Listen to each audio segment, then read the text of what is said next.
kiri hano imbere dusangana n'ikoraniro bandi ifuje gusenga ufise aho ugomba kwesa gutabara. Ndirimbo ivuga ngo Yesu n'umukunzi wacu ni watwikorerera imibabaro n'ivyaha akatubabarira. Ndagushimiye mwami Yesu, nuhemuka nta nukunanirwa. Haleluya. Ufise ubutunzi bukwiye abakwambaza bose. Bumva umenga n'ugusenga barasenze, bumva umenga n'ukwizera barizeye, ariko noneho bageze ku kutizera. Ndasengera abo bantu ngo bamenye ukwizera nyako kandi bahagarare mu nkomezi nshasha z'ukwizera, woye gucibwa intege na nyawihebuza, ariko baterwa intege n'ingene uri Imana idahinduka y'umugira neza n'ubuntu bwinshi. Abizigiye ukutariko ndabasengeye kugira ngo mwami ukwizera kwawe guhindukire. Abizigiye inkomezi zabo zije hasi, hasigara kwizera wowe.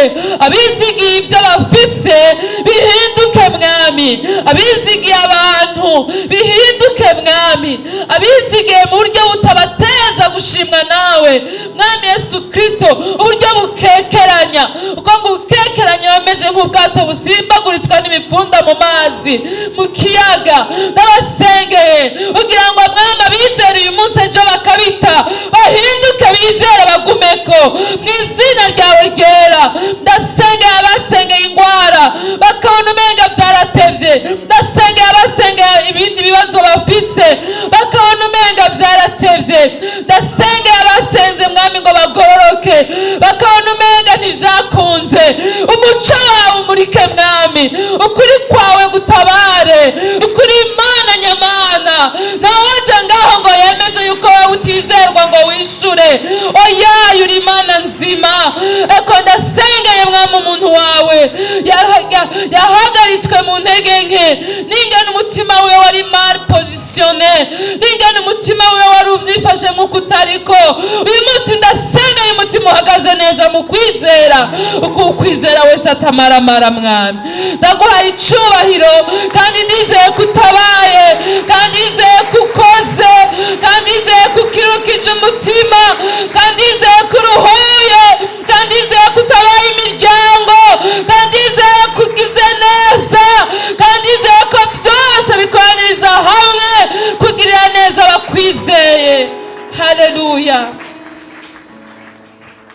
Abariko baraca mu bikomeye, reka mwami ndabashingira intahe ndababwire kuri Imana ikura ubuki mu muryi. Uri Imana ikomeye, uri Imana igira neza. Ndasengeye mwami abameze nk'abatinya, abameze nk'abahushagirika, abumenga bahuye n'ibikomeye batakaza kumenya kuri Imana. Ndabasengeye ngo boye mwami kuba abanyantege nke, ariko bahinduka abanyenkomezi, bamenya kuri Imana izura n'uwapfuye, bamenya kuri Imana niyo wareka umuriro ukaka wawuzimya, utawuzimije twebwe ukatuzigama. Yesu, ndasengeye ukwizera nyako mwami, ndasengeye ukwizera kutanyiganyizwa, ndasengeye ukwizera kutanyiganyizwa. Haleluya. Zongeye ndasengeye kwizera ubukuru bwawe, kuko uri Imana itohanurwa, uri Imana idakeneye impanuro zacu, ariko ukeneye kwizerwa gusa mwami. Rero uri Imana très souverain, uri Imana imenya uko igenza, naho wonshurika wamenya uko uncuranura. Uri Imana igira neza, ibikomeye ntibimbuza kumenya kuri mwiza. Uri Imana nziza, uri Imana ikomeye. Ndagushimiye mwami. Ndasengeye kudakorera ku by'amaso y'abantu abona, ndasengeye kudatwagwa n'ibyo amatwi yumva, ndasengeye kudatwagwa n'ibyo amaso yitegereza, kuko urabirengeye rwose. N'imigambi yawe yitanguye imigambi y'abantu. Ndasengeye kukwizera nyako mwami, maze ishimwe ryawe ryamamare. Kuri Imana idahangagwa, kandi uri Imana idahangwa, ariko uri Imana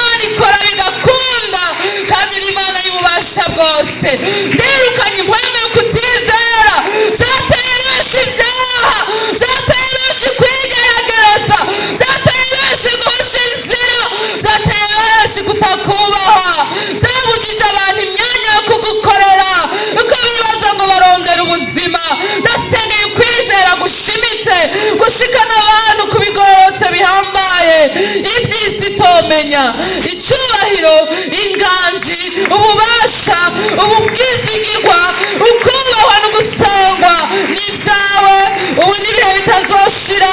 Tubisenze twizeye, turagukomeye amashyi mu izina ryawe ryera Yesu Kristo.